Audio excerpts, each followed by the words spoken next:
Hello, আসসালামু আলাইকুম everyone. Welcome back to our new video. সবাইকে ওয়েলকাম করছি ফারিয়াস ডেইলি ব্লগে। প্রতিদিন ভার্সিটিতে চলে যাই সকাল সকাল অ্যান্ড দেন ক্লাসটা শেষ করি ৩ ফ্রেন্ড মিলে। এরপর আমরা ৩ জনই হচ্ছে শহীদ মিনারে চলে যাই। আমরা ৩ ফ্রেন্ড যেদিনই ভার্সিটিতে যাই আমাদের মিনারে যাওয়াই হয়, কারণ সেখান থেকে আমরা ফুচকা নয়তো বেলপুরিটা ট্রাই করি। বাট ওইদিন যেই বেলপুরিটা ট্রাই করছি অন্যান্য দিনের তুলনায় ওই দিনের বেলপুরিটা অনেক বেশি মজা ছিল, কারণ ওই বেলপুরিটা একদম ঝাল ঝাল বোম্বাই মরিচ দিয়ে বানানো, প্লাস অন্যরকমই একটা টেস্ট ছিল আর কি মামার হাতের বেলপুরিটা।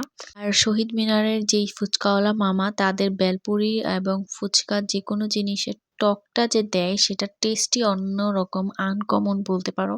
তাই আমার কাছে অন্যান্য জায়গার তুলনায় এখানে ফুচকা বেলপুরি এই টাইপগুলা খেতে খুবই মজা লাগে। মিনারের একটা সাইডে হচ্ছে কিছু আন্টিরা বসে বসে ফুল বিক্রি করে, আর ফুলগুলো এত তাজা টসটসা লাল ছিল, তাই একটু ভিডিও নিয়েছিলাম। আর রিসেন্টলি ভাবতেছি ১০০ টাকা একটা ফুড চ্যালেঞ্জিং ভিডিও করব নারায়ণগঞ্জ চাষারা শহীদ মিনারের ভিতরে এবং আশেপাশে থেকে ১০০ টাকায় আমি কয়টা খাবারের আইটেম খেতে পারি সেটাই তোমাদেরকে একটা ভিডিও দেখাবো। তো তোমরা যদি বেশি বেশি ভালোবাসা এন্ড সাপোর্ট দাও, ইনশাল্লাহ ভেরি সুন ওইরকম একটা ভিডিও আমি মেক করব তোমাদের জন্য।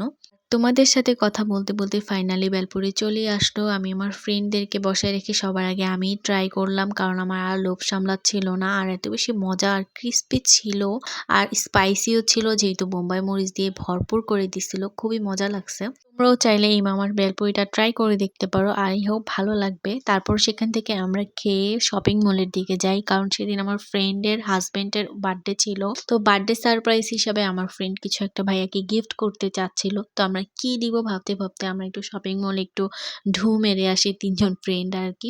তো ও হচ্ছে চুজ করছিল যে কোনটা নিবে বা কি নিবে। ও আর কি একটা টি-শার্ট দেখতেছিল, আর আমরা ২ ফ্রেন্ড মিরর দেখে হচ্ছে একটা ভিডিও নিলাম। আর সেখান থেকে গিফট নিয়ে আমরা বাসার দিকে রওনা দিলাম।